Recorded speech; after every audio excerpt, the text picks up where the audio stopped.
नमस्ते दीदी। नमस्ते दीदी तव्हां खां हिकु सवाल थी पुछां। हाँ त अॼु परमात्मा जे ज्ञान में परमात्मा छा ॿुधायो? हाँ अॼु परमात्मा बाप चई कि तव्हां केरु आहियो? आत्मा। हाँ तव्हांजो पीउ परमात्मा। हाँ त हाणे पाण कंहिंजी ॻाल्हियूं ॿुधंदासीं जेकी परमात्मा आत्मा खे ॿुधाईं। त परमात्मा बाप चई कि ॾिसो हिन संगम युग ते निराकार परमात्मा ब्रह्माचंद द्वारा आत्माउनि खे योग सिखाइण आयो आहे। दुनिया में त कई प्रकार जा योग आहिनि, लेकिन उहे शारीरिक योग हठ योग हूंदा आहिनि। लेकिन हिते परमात्मा चवनि था शिव जी दुनिया जी हाणे अंधियारो तो हले, कलयुग जो समय तो हले न। कलयुग जे समय खे सतयुग रूपी ॾींहुं ठाहिण लाइ तव्हांखे मां हाणे राजयोग जी शिक्षा ॾियण आयो आहियां। तव्हांजी आत्मा अज्ञान जे अंधेरे में आहे न, त जीअं ई आत्मा पंहिंजे पाण खे पहचानदी, परमात्मा खे पहचानदी, त हिन तरीक़े सां जॾहिं आत्मा यादि कंदी त अज्ञान जो अंधेरा सां ज्ञान जे सोचरे में अची वेंदी। आत्मा जॾहिं ज्ञान जे सोचरे में अची वेंदी त छा थी वेंदो? तव्हांजे जीवन में उजियारो ई उजियारो। त आत्मा जे जीवन में उजियारो थी वेंदो त दुनिया में बि उजियारो थी वेंदो। त इहे ई कलयुगी दुनिया सतयुग में परिवर्तन थींदी। राति खे हाणे भूलो, कलयुग जी ॻाल्हियूं, कलयुग जी रीति रस्म, कलयुगी दुनिया खे भुलिजी करे हाणे ॾींहुं सतयुग खे यादि करो। नर्क खां पंहिंजी बुद्धि हटायो। बुद्धि चईंदी आहे बरोबरि इहो नर्क आहे। कंहिंजी बुद्धि चईंदी आहे? जेका आत्माउनि परमात्मा खे पहचाने अथनि। कलयुगी मनुष्य त अञा ताईं सोचता आहिनि जेके वॾा वॾा घर महल हूंदा आहिनि उहो चईंदा आहिनि असांजे लाइ स्वर्ग आहे। लेकिन बाप जा ॿार हाणे जेका ठहिया आहिनि, जीअं आत्माउनि परमात्मा खे पहचानियो, उहो चवनि था बरोबरि इहो हाणे नर्क आहे। हाणे हिन नर्क खां पोइ स्वर्ग अचण वारो आहे। लेकिन हिन रौरव नर्क खे स्वर्ग में केरु परिवर्तन कंदो? दुनिया में एॾा वॾा वॾा विद्वान पंडित आहिनि, महात्मा आहिनि, एॾा वॾा वॾा गुरु ठही करे पाण खे सभिनि जे अॻियां वेठा आहिनि, चई करे पुॼाइनि था। त उन्हनि द्वारा थोरी इहो नर्क का स्वर्ग ठहींदो। निराकार परमात्मा ई हिन आखिरी संप्रदाय दुनिया खे दैवी संप्रदाय ठाहे सघंदो आहे। छो जी दुनिया छो बिगड़ी आहे? दुनिया बिगड़ी आहे आत्माउनि जा संस्कार बिगड़ा आहिनि, हिन करे ई दुनिया बिगड़ी आहे न। त आत्माउनि जे संस्कारनि खे सुधारण वारो केरु? आत्मा जो पीउ परमात्मा। हिन करे हिन दुनिया खे सुधारंदो केरु? निराकार परमपिता परमात्मा। त हाणे बुद्धि कंहिंमें हूंदी आहे? आत्मा में। त बुद्धि जो योग बाप सां लॻाइण अर्थात बुद्धि सां बाप खे यादि करणो। योग अर्थात यादि। ॾिसो कोई अंब खे यादि कंदो या कोई कहिड़ी चीज हुनखे सुठी लॻंदी अथसि त यादि कंदो आहे न, त उहो चीज सां हुनजो योग लॻी वेंदो आहे, अर्थात उनजी बुद्धि में उहा ई चीज यादि ईंदी रहंदी आहे। इहे ई योग अर्थात यादि। हाणे पाण खे आत्मा सम्झी करे परमात्मा खे यादि करणो आहे, तॾहिं ई पाण पहिरियों घर वेंदासीं, पोइ हुन खां पोइ स्वर्ग जहिड़ी दुनिया में ईंदासीं। तव्हां हाणे परमात्मा खां योग सिखी करे पंहिंजी राजधानी स्थापन था करो।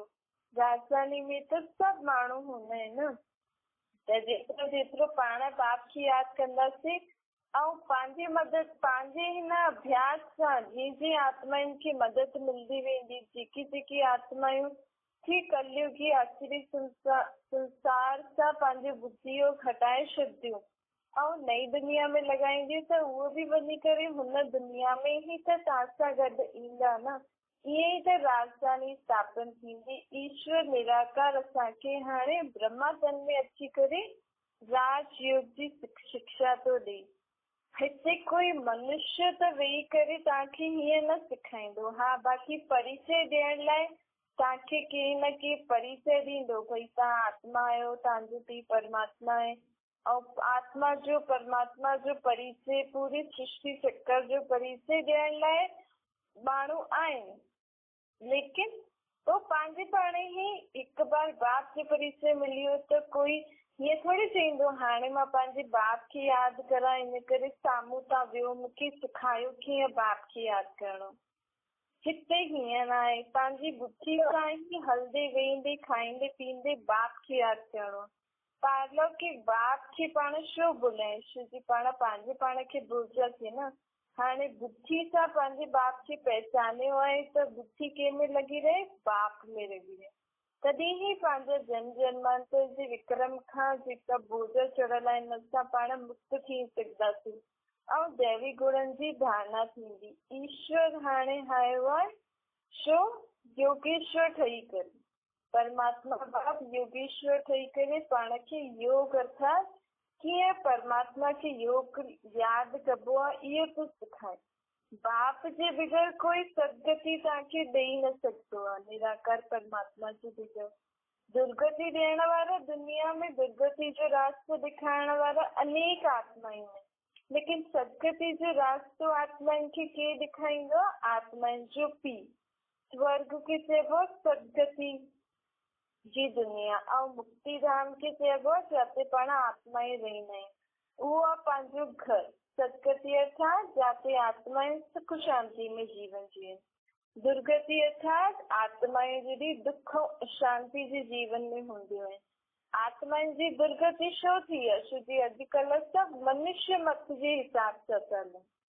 सभी आत्मायूं हिक ॿिए जे मत सां था हलनि न। भले कोई वॾो गुरु बि आहे लेकिन वो आहे त मनुष्य तन में न, तो चईंदासीं न उहो बि कलयुग जो ही कलयुगी ही आत्मा है।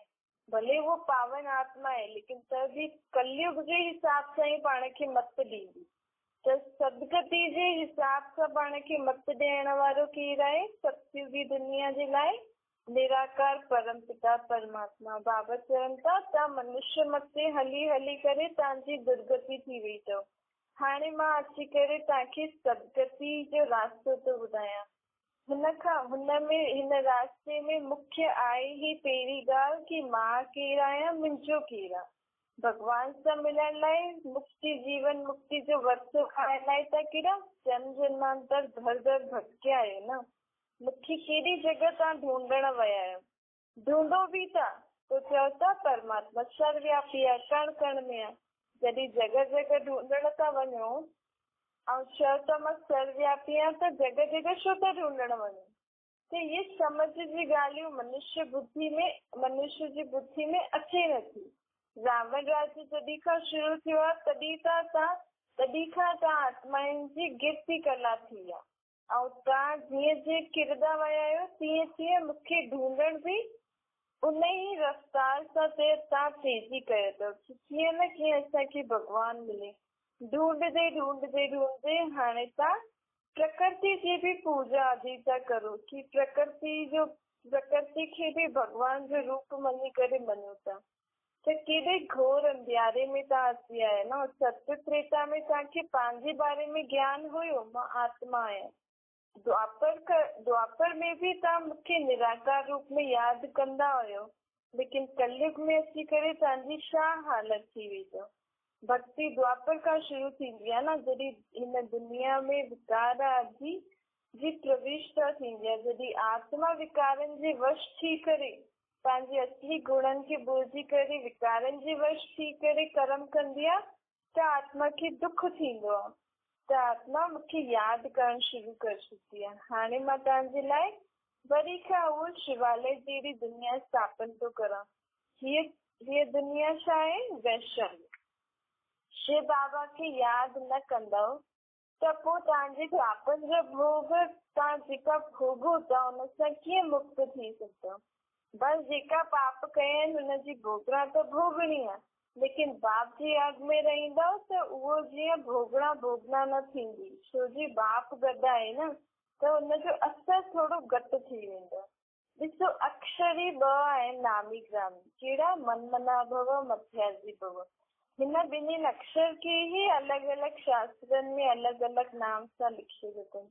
कोई चवंदा आहिनि अल्लाह खे यादि करो त ॿिए बादशाही मिले, सुख सत जप साहिब त सुख मिले।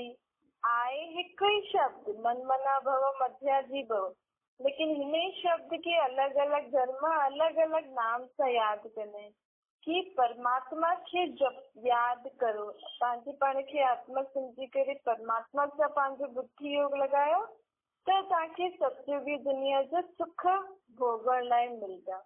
अलॻि परमात्मा खे यादि करो बाबा खे त बेबादशाही सतयुग जी मिलंदी। बाबा भी तो चईंदा आहिनि न, बच्चे मूंखे यादि करो त तव्हांखे स्वर्ग जे सुख मिलंदा, स्वर्ग जो वरसो मिलंदो। हिन 2 वचननि सां ई आत्मा खे मुक्ति, जीवन मुक्ति प्राप्त थींदी आहे। अगरि सदैव मनमना भव जी स्थिति में रहंदव त तव्हांखे मुक्ति धाम में वञी करे ज्यादा समय रही सघंदा आहियो। ऐं मध्याजी भव स्वर्ग जे बारे में भी चिंतन कंदा रहंदव, सृष्टि जे आदि मध्य अंत जे ज्ञान जे बारे में चिंतन कंदा रहंदा त सत्युग जो सुख भोगदा। पर जो भी आत्मा मथा पेर ईंदी आहे वो पंहिंजे जीवन में सुख त भोगदी आहे, लेकिन द्वापर खां अगरि आत्मा दुनिया में आई त हुनखे ओड़ा सुख त न मिलंदा न जीअं सत्युग त्रेता में हुया। ऐं हुनमें भी सत्युग जे आदि में जो सुख हूंदा ओतिरा सत्युग जे अंत ऐं त्रेता में भी न हूंदा। त कोशिश करे बाप खां पूरो वर्ष वठिणो आहे। मनमना भव मध्याजी भव, बाप जी यादि में रहणो आहे, सृष्टि चक्र जे ज्ञान खे पंहिंजी बुद्धि में फिराइणो आहे। बाप खे यादि करण सां पाण निरोगी ठही वेंदासीं। आत्मा में जेतिरा भी रोग आहिनि, आत्मा में कहिड़ा रोग आहिनि, विकारनि जा, बुराइनि जा, पिछले जन्मनि जे विक्रमनि जा, जंहिंजे कारण ही त शरीर खां भोगना थींदी आहे न। त बाप खे यादि करण सां पंहिंजी आत्मा ऐं शरीर ॿई निरोगी थी वेंदा। ऐं चक्कर खे यादि करण सां सत्युग त्रेता द्वापर कलयुग जो जेको चक्कर बाप पाण खे ॿुधाए थी, हुन सां पाण आत्मायूं धनवान ठहींदासीं। धन सां सुख थींदो आहे न। त अगरि सत्युग में धन संपत्ति खपे त सृष्टि चक्र जे आदि मध्य अंत जो जेको ज्ञान बाबा ॾे थो हुनखे पंहिंजे मन में ॿियो हुनखे पढ़ाईंदा रहो पंहिंजे मन खे, त तव्हांखे पूरे ज्ञान समझ में अची वेंदो। ॾिसो हिन 2 ॻाल्हियुनि सां ई तव्हांखे सत्युग में हेल्थ ऐं वेल्थ ॿई मिलंदी। भई शरीर जी तंदुरुस्ती ऐं धन हुजे त माण्हू सुख आहे न। पर सत्युग में आत्मा जो ज्ञान रहंदो, पर आत्मा सां गॾु शरीर भी त तंदुरुस्त आहे ऐं धन संपत्ति त आहे, लेकिन सत्युग में एवर हेल्दी एवर वेल्दी जो वरसो कॾहिं मिलंदो? जॾहिं हाणे पाण इहो अभ्यास कंदासीं तॾहिं त पाण खे सत्युग जो सुख मिलंदा न। ऐं हाणे करणो छा आहे? कर्म कंदे बाप की यादि त करणो आहे। ज्यादा त बाबा कुझु चए नथो। दुनिया में जेकी पढ़ाई आदि पढ़ंदा आहिनि त उन्हनि में त केतिरो बोझो आहे, केतिरी पढ़ाई करणी पवंदी आहे, ॾींहं राति किताबुनि में ई लॻा पिया आहिनि। हिते त केॾी सहज पढ़ाई आहे न। बल पंहिंजो धंधो दौरी करो, गृहस्थी संभालो, ॿार आदि पालो, लेकिन बाप खे यादि करे बाप सां गॾु करे करो त तव्हांखे हिते वेठे वेठे तव्हां सत्युग जे लाइ कमाई था करो, हिन दुनिया में भी रहो था ऐं हुतां जे लाइ कमाई भी था करो। केॾी गुप्त पढ़ाई, केतिरी गुप्त कमाई आहे, कंहिंखे पतो भी नथो लॻे कि ये सभु छा था करनि। पर आत्मा अंदर ही अंदर बाप खे यादि करे सभु कर्म करे थी, खुद खे भी पावन थी ठाहे, सत्युग जे लाइ भी कमाई आदि थी करे। त इनखे ई त पढ़ाई चइबो आहे बाबा जी। ॿियो कोई पढ़ाई आदि है थोड़ी, कोई कठिन आदि थोड़ी आहे। अलॻि अल्लाह बे हुई हुनजी रचना। त अल्लाह खे यादि करो त हुनजी रचना अर्थात सत्युग में तव्हांखे बादशाही मिलंदी। तव्हांखे कोई सां ॿिए कंहिंसां बादशाही न मिली सघंदी आहे। छो जी स्वर्ग जो रचयिता ई त पाण खे स्वर्ग जी बादशाही ॾींदो न। भई जेको बिल्डिंग ठाहींदो उनखां ई त पुछिणो पवंदो न, हिन बिल्डिंग में हीअ फ्लैट असांखे खपे त घणा पैसा ॾियणा पवंदा, कीअं मिलंदो। त परमात्मा हिकु सत्युग नई दुनिया थो ठाहे, त हुन दुनिया में तव्हांखे कीअं घर ठाहिणो आहे, केतिरी जॻह खपे, केतिरो धन खपे, कहिड़ा कहिड़े हिसाब सां तव्हांखे संबंधी खपनि, कहिड़ो तव्हां हुते वञी कमु कंदो।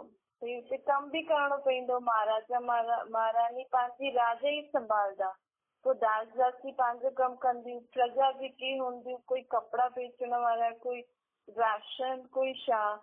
सभु प्रकार जा माण्हू हूंदा, घर ठाहिण वारा ऐं जेकी जेकी बर्तन आदि ठाहिण वारा। त इहे तव्हांखे हाणे ई निर्णय करे परमात्मा खे ॿुधाइणो अथव। उन अनुसार बाप खे यादि करे पंहिंजो अॻिले 21 जन्मनि जो वरितो तव्हां हाणे हिते वेठे वेठे पंहिंजो फिक्स करे सघंदा आहियो। द्वापर कलयुग खां त छा आहे, पंहिंजे पिछले जन्म जे हिसाब सां असांजो ॿियो जनम थींदो आहे। हिकु ई जनम न, सम्झो असां हिन जनम दान पुण्य ॾाढो कयोसीं, त इहो त फिक्स थी वियो मूंखे ॿिए जन्म में के ऊच घर में ई जन्म मिलंदो। लेकिन उहो हिकु जनम जे लाइ थी वियो। हाणे परमात्मा पाण खे 21 जन्मनि जी गारंटी थो करे कि हाणे तव्हां जीअं मां तव्हांखे चवां थो उहो कंदव त तव्हां 21 जन्म सुख भोगदो।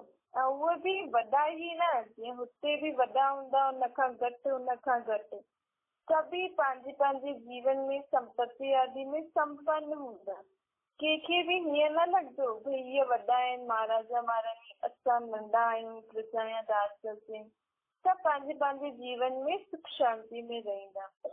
मनुष्य खे धन कमाइण में केतिरो मथो मारणो पवंदो आहे न। धन हुजे त माण्हू चवंदा आहिनि सुख शांति आहे, परंतु कलयुग जो धन जेतिरो हूंदो आहे ओतिरो घर में दुख शांति हूंदी आहे। छो जी कलयुगी धन आहे न, दुख जी दुनिया जो धन त दुख ई ॾींदो न। भले तव्हां केतिरो बि कमाए करे अचो, तव्हां अगरि सुठी भावना सां कमायो था, सुठी तरीक़े सां कमायो था, लेकिन साम्हूं वारो तव्हांखे धन ॾे थो, उहो कीअं कमाएला, हुनजो बि बोझो त पवंदो आहे न। त कलयुग में तन जो बि दुख आहे त मन जो बि त धन जो बि, टिनी तरीक़े सां दुखी दुख आहे न। त हाणे बाबा जी हिन कार्य में जेतिरो पाण पंहिंजो तन लॻाईंदासीं, जेतिरो पाण पंहिंजो मन लॻाईंदासीं, जेतिरो पाण हर धन खे बाबा जो धन सम्झी करे हिन पंहिंजी गृहस्थी खे लॻाईंदासीं, ओतिरो सत्संग में पाण खे सुठो तन, सुठो मन, सुठो धन मिलंदो, तंदुरुस्त मिलंदो न। सभु एवर हेल्दी मतलब स्वस्थ भी हूंदासीं ऐं वेल्दी ऐं धन संपत्ति भी हूंदी। एतिरो बाप पाण खे रास्तो थो ॿुधाए, बेहद जो बाप बेहद जे ॿारनि खे रास्तो थो ॿुधाए कि हिकु ॿिनि धर्म वारनि जे लाइ इहो ज्ञान न आहे, विश्व जी सर्व आत्माउनि जे लाइ इहे ज्ञान। जो ओटे सो अर्जुन, अर्थात जो ॿुधे, जो सम्झे, जो बाबा खे यादि करे, उनजी ॻाल्हियूं सम्झी करे जीवन में हुन अनुसार धारण करे हले, उन्हनि खे ओतिरी बादशाही आहे, ओतिरो धन संपत्ति आहे। खिवैया आयो आहे न पाण आत्माउनि जो बेड़ो पार करण। ॻाईंदा बि आहियूं न, पतित पावन खिवैया, परंतु यादि कंहिंखे करणो आहे इहो पतो न आहे। ॻाईंदा त पाण परमात्मा जी महिमा ॾाढी सुठी आहियूं, लेकिन वो परमात्मा निराकार आहे, उनजो रूप निराकार, उनजो नाम शिव, रहण वारो परम धाम में आहे, कलयुग जे अंत में ईंदो आहे। इहो सभु पाण खे मालूम न हूंदो आहे न। त हिन करे हुनखे पोइ सर्वव्यापी कच्छ अवतार कण कण में ठोके छॾींदा आहिनि। हिकु ई शिव जे चित्र खे चईंदा आहिनि भॻवान, पोइ वरी लक्ष्मी नारायण भॻवान, ब्रह्मा विष्णु शिव भॻवान छो था चओ? अगरि सभु ई बाप थी वञनि त वरितो कंहिंखां मिलंदो? हिकु ई बाप थींदो न, हिकु ई बाप सभिनि आत्माउनि खे वरितो ॾियण वारो आहे। सर्वव्यापी अगरि चईंदासीं त ॾियण वारो बि न रहियो ऐं वठण वारा बि न रहिया। लिखियल बि आहे जॾहिं ब्रह्मा द्वारा स्थापना कंदो आहे त ज़रूर कॾहिं अची करे कंदो हूंदो न। सर्वव्यापी हूंदो त पोइ कीअं अची करे स्थापना कंदो? मथे मथे रहंदा आहिनि शिव बाबा, हुन खां पोइ सूक्ष्म बतन में ब्रह्मा विष्णु शंकर, पोइ पाण हिन आत्मा हिन सृष्टि ते खेल खेॾण ईंदा आहिनि। कमु सॼो हुन हिकु बाप जो ई आहे। ब्रह्मा द्वारा बि केरु कराईंदो आहे? परमात्मा ई कराईंदो आहे न। शंकर कंहिंजी तपस्या में वेहींदो आहे, जो इहे दिन परिवर्तन थींदी आहे, बाप जे ई यादि में वेहींदो आहे। ऐं विष्णु कंहिंखां ज्ञान वठी करे एतिरो ऊच ठहींदो आहे जो सत्य जी दुनिया जी पालना करे, उहो बि परमात्मा खां ई कंदो आहे न। त हिकु ई आहे जो एॾो कमु कंदो आहे। 100 सालनि में पूरे चक्कर जो कमु सभिनि खे पूरे चक्कर में छा करिणो आहे, सभिनि खे वरितो ॾेई वेंदो आहे। केरु? निराकार परमात्मा। सर्वशक्तिवान आहे न, हिन करे हुनजी महिमा ॻायल आहे। एक ओंकार तूं आहे, अकाल मूरत आहे। आत्मा खे अकाल मूरत चइबो आहे न, आत्मा खे कॾहिं काल न खाई सघंदो आहे। त बाप बि अकाल मूरत आहे, शरीर त सभिनि जा ख़तम थी वेंदा आहिनि न, आत्मा खे कॾहिं काल न खाईंदो आहे। सत्युग में कॾहिं बि अकाले मृत्यु न थींदी। ऐं सत्युग में जॾहिं आत्मा शरीर छॾिबी आहे त मरण जो शब्द न थी करे छा चईंदा आहिनि, पुरानो शरीर छॾे नयो शरीर वठिजे। स्वर्ग में त ज़रूर पुनर्जन्म काथे वठदा, स्वर्ग में ई वठदा न, हिते नर्क आहे। त इहो चयन त बिल्कुलु रॉन्ग थी वियो न, फलानो स्वर्ग पधारियो, नर्क खां वियो त नर्क में ई वेंदो न, केतिरी सहज ॻाल्हियूं आहिनि। सन्यासी त पोइ चईंदा आहिनि कि ज्योति जोत में समाइजी। हाणे ज्योति जोत में समाया त दुनिया में एॾा अॼुकल्ह संत गुरु आदि वधता था वञनि, दिन प्रतिदिन जेके ॾिसो ये गुरु, ये सन्यासी, ये फलानो, और दुनिया में माण्हू केतिरा था वधदा वञनि। अगरि ज्योति जोत में समाए त दुनिया जी पॉपुलेशन छो थी वधे? ये सभु ॻाल्हियूं पाण खे बाप चए थो कि हिननि खे सम्झो।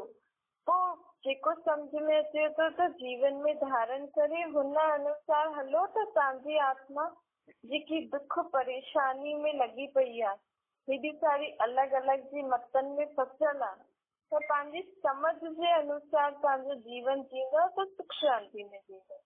जॾहिं बाप समझ ॾियण आयो त ॿुधी करे वीचार त करो ये ॻाल्हि सही आहे या न आहे। गृहस्थीनि खे ई भक्ति करणी खपे न। ॾिसो गृहस्थी ही त भॻवान खे, छो जी गृहस्थ परमात्मा ईंदो ही आहे प्रवृत्ति मार्ग स्थापन करणु। त भॻवान खे, देवी देवताउनि खे पूजण के खपे, गृहस्थीनि खे खपे न। सन्यासी त आहिनि ई तत्व ज्ञानी, वो त लॻाईंदा ई आहिनि ब्रह्म तत्व सां योग लॻाईंदा आहिनि। त अॼुकल्ह वो बि भक्ति आदि में घुसी आहिनि, लेकिन सन्यासियुनि जो भक्ति आदि में घुसण जो क़ाइदो न आहे। बाबा त सत्य आहे न, त सत्य ही ॻाल्हि ॿुधाईंदो। अॼुकल्ह दुनिया में केॾा सत्संग आदि था निकिरनि, लेकिन झूठी दुनिया में सत्य जो संग कहिड़ो मिली सघंदो आहे? हिकु परम पिता परमात्मा जो ही मिली सघंदो आहे न। कलयुग में कोई सच ॻाल्हाए इहे त थी न सघंदो आहे। छो जी परमात्मा आहे न ज्ञान जो सागर, त उहो जॾहिं ईंदो सृष्टि जो रचयिता, जॾहिं सृष्टि ते ईंदो तॾहिं त उहो पाण खे सची ॻाल्हियूं ॿुधाईंदो न। हिन दुनिया में रहण वारे खे छा पतो हिन दुनिया में पहिरियों छा हुयो, हाणे एतिरो दुख छो आहे? हाणे दुख खां पाण कीअं निकिरी सघंदासीं?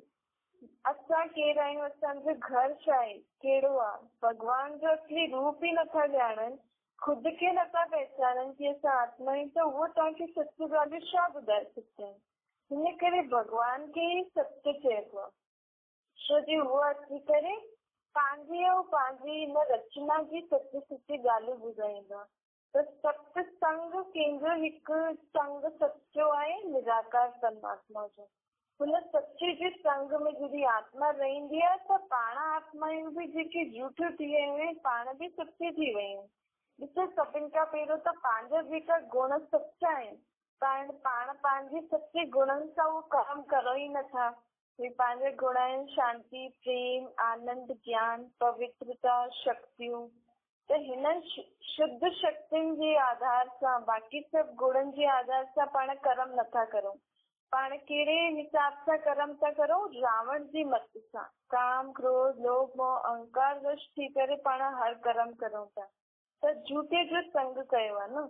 हाणे झूठे जे संग में रही करे, झूठनि जी दुनिया में रही करे पाण सचा कीअं ठही सघंदासीं?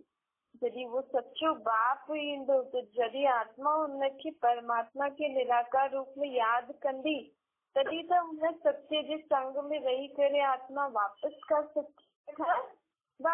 पंहिंजे उन ई गुणनि ऐं शक्तियुनि जे आधार सां पंहिंजे मन, बुद्धि, संस्कारनि सां पंहिंजे जीवन खे जी। परमात्मा ये सभु ॻाल्हियूं पाण खे ॿुधाइनि था।